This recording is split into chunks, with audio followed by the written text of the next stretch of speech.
यानंतर छत्रपती शिवरायांचे तसेच शाहू फुले आंबेडकरांचे विचार तळागाळापर्यंत रयतेपर्यंत प्रामाणिकपणे रुजवण्यासाठी सतत झटणारे तसेच दंगलमुक्त महाराष्ट्राचे स्वप्न अस्तित्वात उतरवायचे विचार मांडण्यासाठी स्वायत्त मुफ्ती अब्दुल्लाही शेख सुभान अली साहेबांनी मी विनंती करतो विचार मंचावर यावं.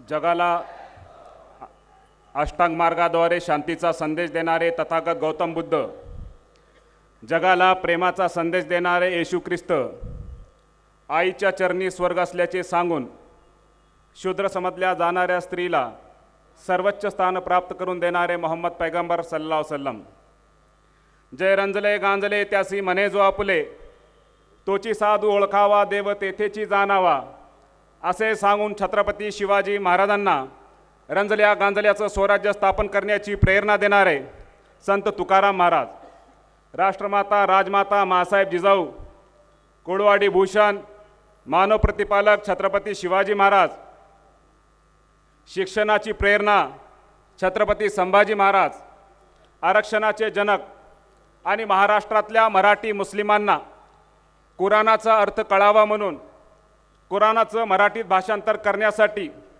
स्वतःचे 25,000 रुपये त्या काळातील म्हणजे आजचे 25 कोटी रुपये खर्च करणारे आरक्षणाचे जनक, सामाजिक न्यायाचे पुरस्कर्ते राजश्री शाहू महाराज, क्रांतीसूर्य महात्मा फुले, इंग्रजी शिकूनिया जातीभेद मोडा, इंग्रजी शिकूनिया जातीभेद मोडा, मनुवाद्यांना गाडून या असे सांगून घरामध्ये शेणाच्या गौऱ्या टाकणाऱ्या स्त्रीला राष्ट्रपती होण्याचा बहुमान मिळवून देणाऱ्या आमच्या माता सावित्री माता फुले, त्यांच्या सहकारी फातिमा माता शेख, छत्रपती शिवाजी महाराजांच्या लोकहितवादी स्वराज्याला संविधानिक स्वरूप प्राप्त करून देणारे विश्वरत्न डॉक्टर बाबासाहेब आंबेडकर आणि 16 ऑगस्टला मुंबईला मोर्चा काढून आम्हा भारतीयांना याची जाणीव करून देणारे ये आज़ादी झूठी है, देश की जनता भूकी है, साहित्यरत्न अण्णाभाऊ साठे, ज्या ज्या महामानवांनी मानवजातीच्या कल्याणासाठी आपल्या प्राणाची आहुती दिली, आयुष्यभर संघर्ष केला, त्या सर्व महामानवांना त्यांच्या कार्यांना आदर व्यक्त करून आज संविधानाच्या सन्मानामध्ये आदरणीय बाळासाहेब आंबेडकरजी यांच्या मार्गदर्शनाखाली आयोजित या सभेत विचारमंचावर उपस्थित सर्व मान्यवर आणि माझ्या समोर बसलेल्या माझ्या बांधवांनो, माझ्या मातांनो, भगिनींनो, मला पोलीस अधिकाऱ्याकडून सूचना मिळालेली आहे की तुम्ही असं कोणतेही शब्द वापरायचा नाही आहे की त्याच्यामुळे लोकांच्या भावना दुखतील. मी म्हटलं साहेब, मी बाबासाहेब आंबेडकरांचा सैनिक आहे. बाबासाहेबांनी संविधान दिलं, त्या संविधानाची अंमलबजावणी करण्यासाठी आमचा जन्म झालेला आहे. आम्ही संविधानाचं उल्लंघन करणारे माणसं नाही. पण माझी एक विनम्रतापूर्ण तुम्हाला एक विनंती आहे, प्रश्न आहे. जो विक्रम पावसकर मागच्या वर्षभरापासून खेड्यापाड्यात जाऊन जातीय द्वेष निर्माण करणारे भाषण देत आहे, त्याला किती नोटिसा दिल्या तुम्ही? त्याला किती सूचना दिल्या? मला म्हटलं की तुम्ही 600 किलोमीटरचा प्रवास करून इथं काय येत आहेत? मी म्हटलं मी तुम्हाला 16 तारखेला एक पत्र दिलं होतं की विनायक पावसकर यांनी एक प्रेस कॉन्फरन्स घेतली आणि त्या प्रेस कॉन्फरन्समध्ये ते सांगत होते की नूरुल हसनची जी हत्या झाली ती क्रियाची प्रतिक्रिया आहे. कोणीतरी फेसबुकवर एक पोस्ट केली आणि पोलिसांनी त्यांना 24 तासात अटक नाही केली, म्हणून रागाच्या भरामध्ये प्रतिक्रिया म्हणून त्यांनी मस्जिदवर हल्ला केला, नूरुल हसनची हत्या केली, मस्जिदमधल्या नमाजी उपासकावर हल्ला करून जखमी केलं, धर्मग्रंथ कुराणाला जाळलं. का? कारण क्रियाची प्रतिक्रिया. आदरणीय पोलीस विभागाला माझी विनम्रतापूर्ण विनंती आहे, ही प्रेस कॉन्फरन्स विनायक पावसकर यांची स्पष्ट पुरावा आहे की ते नूरुल हसनच्या हत्येला, मस्जिदीवर झालेल्या हल्ल्याला आणि या सगळ्या प्रकरणाला जस्टिफाय करतायत, न्यायारिक ठरवतायत. का? कारण कोणीतरी पोस्ट टाकली म्हणून आम्हाला या देशात महाराष्ट्रातील कोणत्याही मुस्लिम धार्मिक स्थळावर हल्ला करायचा अधिकार आहे, मुस्लिमाची हत्या करायचा अधिकार आहे. तुम्ही याची चौकशी केली पाहिजे. करणार का आपण?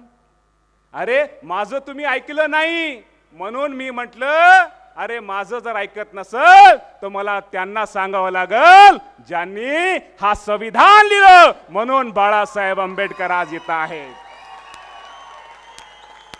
बाळासाहेब माझ्या प्रश्नाचं उत्तर हे देत नव्हते. मला विनंती करायची आहे तुम्हाला, सुप्रीम कोर्टाचा आदेश होता की कोणी द्वेषपूर्ण भाषण केलं, द्वेष निर्माण करणारं हेट स्पीच केलं, तर तुम्ही त्वरित त्याच्यावर संज्ञान घेऊन FIR करायला हवं. यांनी स्वतः FIR नाही केला. सुप्रीम कोर्ट म्हणते जर तुम्ही नाही केलं तर ही कोर्टाची अवमानना आहे, न्यायालयाची अवमानना आहे, तरी तुम्ही याची काळजी नाही केली. तुम्ही विसरले असाल, पण नागरिकांनी येथील त्यांना तक्रार दिली की साहेब सुप्रीम कोर्टानं या हेट स्पीचवर तुम्हाला सुमोटो दाखल करायचा आदेश दिला, तुम्ही नाही केलं तर अवमानना होईल, तरी तुम्ही नाही केली. हे न्यायालयाच्या आदेशाची अंमलबजावणी व्हावी म्हणून बाळासाहेब आंबेडकर आज या साताऱ्यामध्ये आहे. संविधानाचा सन्मान तर आम्ही करतोच, तुम्हाला संविधानाचा सन्मान कसा करायचा हे शिकवायला बाळासाहेब इथे आलेले आहेत. बांधवांनो, मी जास्त वेळ घेणार नाही, कारण मलाही बाळासाहेबाला ऐकायचं आहे. मी फक्त माझं दुःख मराठी मुस्लिमांचं, 1.5 कोटी मराठी मुस्लिमांचं दुःख मांडतोय. का मांडतोय? कारण आम्हाला छळण्यात येत आहे की हे मराठी मुसलमान हे पाकिस्तान धार्जिन आहेत, मोगलांचे आहे. अरे तू आम्हाला सांगतोय या संविधानामध्ये बाबासाहेबांनी आर्टिकल 25 मध्ये मला धर्माचरणाचा अधिकार दिलेला आहे. या अधिकाराचा वापर करून नूरुल हसन मस्जिद मध्ये नमाज पडायला गेला होता. आर्टिकल 25 नुसार तो उपासना करत होता. त्याच्या अधिकाराचं हनन झालं, त्याची हत्या झाली, आणि हे कशाच्या नावावर? शिवाजी महाराजांच्या नावावर. अरे तुम्ही शिवद्रोही आहात, तुमचा शिवाजी महाराजांशी काही संबंध नाही. आणि तुम्हाला चर्चा करायची असेल तो सुभान अली जिथं म्हणलं तिथं यायला तयार आहे. तुम्हाला पुरावा सांगतो, प्र. न. देशपांडे यांचं पुस्तक छत्रपती शिवाजी महाराजांचे पत्र, पान नंबर 199-200, यात शिवाजी महाराज म्हणतात, महाराज श्रीमंत महाराज राजे यांनी फरमाविले, ज्याचा जो धर्म त्याचा त्याने करावा, यात कोणी बखेडा करू नये असे फरमाविले आहे. अरे शिवाजी महाराजांनी आम्हाला धार्मिक स्वातंत्र्य दिलं होतं, तुम्ही शिवाजी महाराजांच्या नावावर हल्ले करता. तुम्ही आम्हाला शिवाजी महाराज सांगणार? तुमच्या पूर्वजांनी शिवाजी महाराजांच्या राज्याभिषेकाला विरोध केला, तुम्ही मला शिवाजी महाराज सांगणार? अरे शिवाजी महाराज जेव्हा आग्र्याहून सुटले, सापडला मदारी मेहतर, औरंगजेबाने मदारी मेहतरला पकडलं, खांबाला बांधलं, पाठ फुटोस्त्रक मारलं, विचारलं सांग मदारी शिवा कुठं गेला? मदारी म्हणतो माहित नाही. पुन्हा विचारलं सांग मदारी शिवा कुठं गेला? मदारी म्हणतो माहित नाही. औरंगजेब म्हणतो बघ मदारी जीवाला मुकशील. मदारी म्हणतो अरे कोणत्या जीवाला? हा जीव तर आधी शिवाजी महाराज वाहून टाकलेला आहे, लाख मेले तरी चालतील, पण त्याचा पोशिदा जगला पाहिजे. अरे जीव धोक्यात घातला, आपण गद्दारी केली नाही. आणि आम्हाला विचारणारे कोण? मिर्झा राजे जयसिंग आणि दिलेर खान जेव्हा आला होता शिवाजी महाराजावर चाल करून, तेव्हा चंडी कोटी यज्ञ करणारे, 2 कोटी होऊन घेणारे तुम्ही आम्हाला सांगणार? बांधवांनो, मी मराठी मुस्लिमांचं दुःख सांगतोय. माझ्या पूर्वजांना या शाहू फुले आंबेडकर संघर्षासाठी बलिदान दिलेलं आहे, ते संघर्ष मी पुढे चालवत आहे. आम्ही ऐकून घेणार नाही.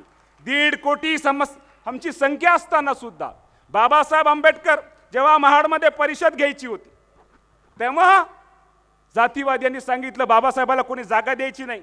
तेव्हा फतेह खान नावाचा मुसलमान समोर येतो आणि सांगतो मी माझ्या बाबासाहेबाला जागा देईल, कोणाला काय करायचं करा. त्याने जागा दिली, तिथं परिषद झाली.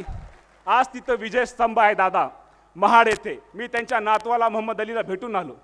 अरे या मराठी मुसलमानाचा संबंध देश स्वतंत्र झाल्यानंतर नाही, संविधान निर्माण होण्याच्या आधीपासून आम्ही बाबासाहेब आंबेडकरांच्या लढ्यात आहोत. आणि हे आम्हाला विचारतायत, अरे आम्ही संविधानावर सन्मान करतो, आम्ही संविधानाची अंमलबजावणी करण्यासाठी संघर्षात आहोत. या गांधी मैदानातून एकच सांगतो, जब तक रहेगी जान. का? कारण हे संविधान आम्हाला सहज नाही मिळालं. आई रमाईनं 4 मुलं दिली, 4 मुलं कुर्बान झाली या संविधान निर्माण करण्यासाठी. आणि मी सांगतो शपथ त्या ईश्वराची, ज्याच्या सामर्थ्यात माझे प्राण आहे. आई रमाईनं 4 मुलं या संविधानाला निर्माण करण्यासाठी दिली. मी माझं एक लेकरू या संविधानाच्या रक्षासाठी दिल्याशिवाय राहणार नाही. जब तक रहेगी जान ये कहते रहेंगे हम, बाबा साहब अंबेडकर का संविधान जिंदाबाद. और तू क्या मिटाएगा संविधान को, गोडसे के चेले तेरे छाती पे चढ़कर कहेंगे संविधान जिंदाबाद, संविधान जिंदाबाद.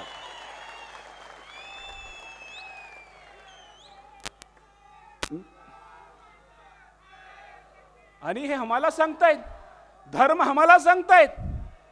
अरे ह्या मुसलमान नेताच हिंदूनं तयार केलेला आहे. तुम्ही मला हिंदुत्व हे सांगू शकत नाही. मी तो मुसलमान आहे ज्यानं वाल्मिकी रामायणही वाचलं, ज्याने गीताही वाचली, गरुड पुराणही वाचलं. तुम्ही मला हिंदुत्व शिकू शकत नाही. बांधवांनो, नूरुल हसनवर जो हल्ला झाला, मी 15 वर्षापासून मराठा क्रांती मोर्चामध्ये आरक्षणासाठी मी सुद्धा त्यांच्या संघर्षात आहे. मी धनगर बांधवाच्या आरक्षणामध्ये सोंगवत आहे. जेव्हा 1 तारखेला लाठीचार्ज झाला जालना येथे आणि आदरणीय बाळासाहेब आंबेडकर त्या आंदोलकांना भेटायला गेले, पूर्ण आंबेडकरी समाज त्यांच्या समर्थनात गेला. मी त्या आंदोलकाच्या समर्थनात गेलो, मराठी मुस्लिमांचं समर्थन दिलं. जेव्हा त्यांना कळलं की मराठा समाज आता रस्त्यावर उतरलेला आहे, त्यांच्यावर लाठीचार्ज झाला, त्याचा संताप अनावर झाला. मराठा वृद्ध आई वडील, लहान मुलं, तरुण सर्व रस्त्यावर आलेले आहेत. आणि आंबेडकरी समाजाचं समर्थन, मराठी मुस्लिमांचं समर्थन, हे बहुजन एकत्र येऊ नये म्हणून पूर्वनियोजित कट होतं. त्यात काही चूक नसताना निष्पाप नूरुल हसन याची हत्या करण्यात आली. मी सरळ सांगतो, हा जो बळी गेलेला आहे मराठा आरक्षण आंदोलन दडपण्यासाठी पूर्वनियोजित कट करून एका मराठी मुस्लिमांचा बळी दिलेला आहे. काय संबंध होता नूरुल हसन बद्दल? मी आज त्याच्या घरी गेलो, त्यांच्या आईला भेटलो, वडिलांना भेटलो. त्यांच्या घरामध्ये नूरुल हसनचं घर एक मुस्लिम धार्मिक कुटुंब आहे. त्यांच्या घरात 2 भाडेकरू राहतात, एक बैने म्हणून, एक कदम म्हणून. छाया काकूला, कदमला जेव्हा मी विचारलं तुम्ही किती वर्षानं राहता, ते म्हणतात आम्ही 5 वर्षाहून जास्त झाले नूरुल हसनच्या घरामध्ये आम्ही किरायानं राहतो.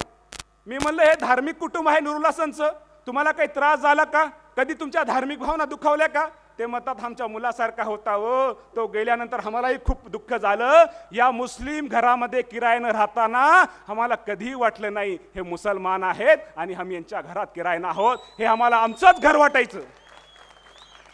तुम्ही जाऊन विचारपूस करू शकता. मी तेथे सरपंचाला विचारलं, बापू मला भेटले. बापू म्हणलं नूरुल हसनचा स्वभाव कसा होता, हिंदू सोबत त्याचा व्यवहार कसा होता, कधी काय तो द्वेषात्मक बोलला का, कधी कोणावर टीका केली का? तो म्हणला नाही हो, लय गोड पोरग होतं. अरे येथील गणेश मंडळाचा अध्यक्ष नूरुल हसन होता. शिवजयंतीला जेव्हा ढोल पथक निघायचं त्या ढोल पथकात तो असायचा, सगळ्या धार्मिक कार्यक्रमात असायचा. जेव्हा या लोकांनी मस्जिदवर हल्ला केला तो समोर का आला? त्याला वाटलं मी तर यांच्यासोबत राहतो, हे लोक मला समजून घेतील, माझं ऐकतील, या विश्वासानं तो आला आणि त्याच्या डोक्यात फरशी घातली. त्या बापूंनी, सरपंचांनी सांगितलं ह्या लोकांच्या मागं बाहेरची शक्ती आहे. पोलिसांना विनम्रपूर्ण मी विनंती करतोय, ही बाहेरची शक्ती कुठली आहे? या सृष्टीवरची आहे की सृष्टीच्या वरची आहे? त्याचा शोध घेणार की नाही तुम्ही? अहो तुम्ही न्याय करणार की नाही करणार? मोहसिन शेखची हत्या का झाली? कारण शिवाजी महाराजांबद्दल कोणीतरी पोस्ट केली आणि तो नमाजला गेलेला मोहसिन शेख, त्याची हत्या झाली. बांधवांनो, 9 वर्ष झाले, पुन्हा ही हत्या का झाली? कोणीतरी शिवाजी महाराजांबद्दल पोस्ट केली, त्याची शहानिशा न करता 24 तासाच्या आत तुम्ही त्याची हत्या करता. आणि विनायक पावसकर म्हणतात की पोलिसांनी 24 तासाच्या आत त्यांना अटक नाही केली म्हणून हे घडलं. विनायक पावसकर साहेब, तुम्ही भारतीय जनता पक्षाचे नेते, येथील गृहमंत्री तुमच्या पक्षाचे आहेत, पोलीस यंत्रणा तुमची आहेत. मला सांगा, तुम्ही तुमच्या गृहमंत्र्याला सांगून अटक करायला हवी होती. मग आम्ही काय समजावं की तुम्ही सर्वांनी मिळून हे षडयंत्र केलं का, की आम्ही एक पोस्ट करतो, तुम्ही त्याला अटक करू नका, मग 24 तासानंतर आम्ही असं काहीतरी घटना करतो? कारण तुमचा आरोप आमच्यावर नाही, गृह विभागावर आरोप आहे. हे लक्षात ठेवा. आम्ही संविधानाला लागू करण्यासाठी जन्माला झालेलो आहोत. संविधानाची पायमल्ली आम्ही स्वीकार करणार नाही. अरे शिवाजी महाराजसाठी बलिदान देणारे आम्ही रायगडावर श्री आवळसकर शक्करता शिवाजी पान नंबर 223 चा आधार घेऊन सांगतात, जेव्हा मदारी मेतरचं निधन झालं तर शिवाजी महाराजांनी रायगडावर त्याची समाधी बांधली. महादरवाजापासून जेव्हा पाऊण मिल आम्ही चालत जातो तिथे एक कबर आहे, ती कबर मदारी मेतरची आहे. अरे आमच्या बापाची कबर रायगडावर आहे, तुम्ही आमच्या निष्ठेवर शंका करता? आमच्या निष्ठेवर? अरे आम्ही बलिदान दिलेलं आहे. ते तानाजी पिक्चर पाहिला ना? तानाजी पिक्चर मध्ये सिद्धी हिलाल हा मुसलमान आपल्या 4 मुलाचं बलिदान देतो शिवाजी महाराजाला सोडवण्यासाठी. मला बांधवांनो जास्त काही बोलायचं नाही, फक्त एवढंच सांगतो, छत्रपती शिवाजी महाराजांनी वासी बेंद्रे यांचं शिवचरित्र पान नंबर 103 वर सांगितलेलं आहे की स्थानिक मुसलमानांना त्यांच्या धर्मचरणाचे आचरणास स्वातंत्र्य असल्याने गावखेड्यामध्ये अल्पसंख्याक असलेला मुस्लिम समाज आपले आयुष्यक्रम विना त्रास घालवत होता. Right to religion. अरे शिवाजी महाराजांनी आमच्यावर प्रेम केलं, आम्हाला धर्म स्वातंत्र्य दिलं. तुम्ही कोण आहात आमचं धर्म स्वातंत्र्यावर शंका करणारे? मी तुम्हाला आता जास्त काही बोलणार नाही, एकच सांगतो, पुरखों की विरासत कभी खाली नहीं करते, प्यार हम शिवाजी महाराज से जाली नहीं करते. अरे छाती पे चढ़ के बोलना आदत है हमारी, हम लोग हुकूमत की दलाली नहीं करते, हम लोग हुकूमत की दलाली नहीं करते. आता जे लोक शिवाजी महाराजांच्या नावानं मुस्लिम समाजात द्वेष निर्माण करतायत त्यांना मी माझं नाही, मुस्लिम मेळाव्यामध्ये महाराष्ट्राचे मुख्यमंत्री आदरणीय एकनाथ शिंदे साहेबांनी काय भाषणात सांगितलं ते तुम्ही 1-2 मिनिटाचं ऐकून घ्या, म्हणजे या पोलिसांचं थोडा आत्मविश्वास वाढेल की मुस्लिमावर शिवाजी महाराजांच्या नावानं हल्ले करणं किती चुकीचं आहे. अभी हम लोग सभी इस राज्य में साथ में रहते हैं और कुछ लोग ऐसे अपने को एक हमारे बीच में एक डर पैदा करने की कोशिश करते हैं कांग्रेस वाले कि शिवसेना मुसलमानों के खिलाफ है, लेकिन हम नजदीक नहीं आते तब तक कैसे जान पाएंगे एक दूसरे को.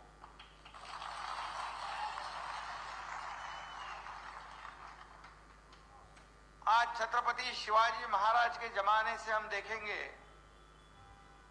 तो उनके प्रमुख, अभी किसी ने यहां पर उनका उल्लेख किया था कि नौसेना की कमान जिसने संभाली थी वो उनका नाम था सिद्धि संबल. जब आगरा में नजरकैद शिवाजी महाराज थे तब उनको बाहर निकालने वाले थे मदारी मेहतर और गुप्तचर विभाग के प्रमुख थे सचिव मौलाना हैदर अली. महाराज के शस्त्रागार की सुरक्षा के प्रभारी इब्राहिम खान और छत्रपति शिवाजी महाराज जी ने हजरत बाबा याकूब थोरवाले को जिंदगी भर पेंशन देने का ऐलान कर दिया था. ये उस जमाने से हम साथ में हैं. शिवाजी महाराज जी का कहना था कि ऐसे सभी लोगों को साथ में लेकर ये हिंदवी स्वराज्य का निर्माण करना हमारी राज्य में, जैसे मराठी में कहते हैं, रयतेच्या भाजीच्या देठाला पण हाथ लावू नये, लागू देता कामा नये. मतलब गरीब जनता को किसी बात की तकलीफ नहीं होनी चाहिए. और उनका यह भी स्पष्ट आदेश था कि किसी भी परिस्थिति में मुस्लिम महिलाओं और बच्चों के साथ बिल्कुल दुर्व्यवहार नहीं होना चाहिए, ये भी आदेश था. मस्जिदों और दरगाहों की, मंदिरों जैसी उन्होंने सुरक्षा की थी. कल्याण के सूबेदार की बहू का तो आपको मालूम है, उसको पूरा आदर सम्मान के साथ उन्होंने अपने घर भेज दिया. ये छत्रपति शिवाजी महाराज जी का इतिहास. और हमारी सरकार भी, शिवसेना भारतीय जनता पार्टी की युति की सरकार, महायुति की सरकार, छत्रपति शिवाजी महाराज जी के आदर्शों पर चलने वाली सरकार है और इसलिए आपको चिंता करने की आवश्यकता नहीं है. मला सांगा, सातारातील माझ्या बांधवाला माझी विनंती आहे, आदरणीय मुख्यमंत्री एकनाथ शिंदे साहेब म्हटले की हे शिवाजी महाराजांच्या विचाराचं सरकार आहे आणि मुस्लिम समाजाबद्दल शिवाजी महाराजांचे विचारही सांगितले. त्यांनी मस्जिदीची कशी सुरक्षा केली हे सांगितले.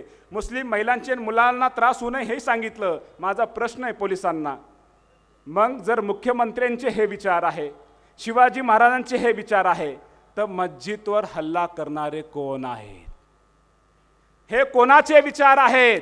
तुम्ही दंगल म्हणून एखाद्या संघटनेच्या विकृतीवर, आतंकवादावर पडदा टाकत आहात. लक्षात ठेवा, ही फार संविधानाचे उल्लंघन आहे. हे चालणार नाही. तुम्ही संविधानाचे सेवक आहात, आम्ही संविधानाचे सैनिक आहोत. आपल्यात वाद नाही आहे. पुन्हा विनंती करतो, माझ्यानंतर बाळासाहेब बोलतील. मी पूर्ण 1.5 कोटी मराठी मुस्लिमाकडून सांगतोय, बाळासाहेब, आम्ही संविधानाचे सैनिक आहोत, आम्ही शिवशाहू फुले आंबेडकरांचे सैनिक आहोत. पण मराठी मुस्लिमांचं दुर्दैव हे आहे की आम्हाला आमचं नेतृत्व उत्तर प्रदेश आणि बिहारहून आणून दिलं जातं. महाराष्ट्रात शिवाजी महाराजांनी आमच्यावर विश्वास केला आणि महात्मा फुलेंनी केला, बाबासाहेबांनी केला, पण राजकीय दृष्टिकोनातून या मराठी मुस्लिमांना वापरलं जाते आणि नंतर त्यांच्या दुःखाचा व्यापार केला जातो. परंतु आता मराठी मुस्लिम जागृत झालेला आहे. अरे, आम्ही आमच्या दुःखाचा व्यापार करू देणार नाही. आम्ही हे निर्धार केला. अब हमने ये ठानी है, हर हाल में संविधान बचा लेंगे, इज्जत से जिए तो जी लेंगे,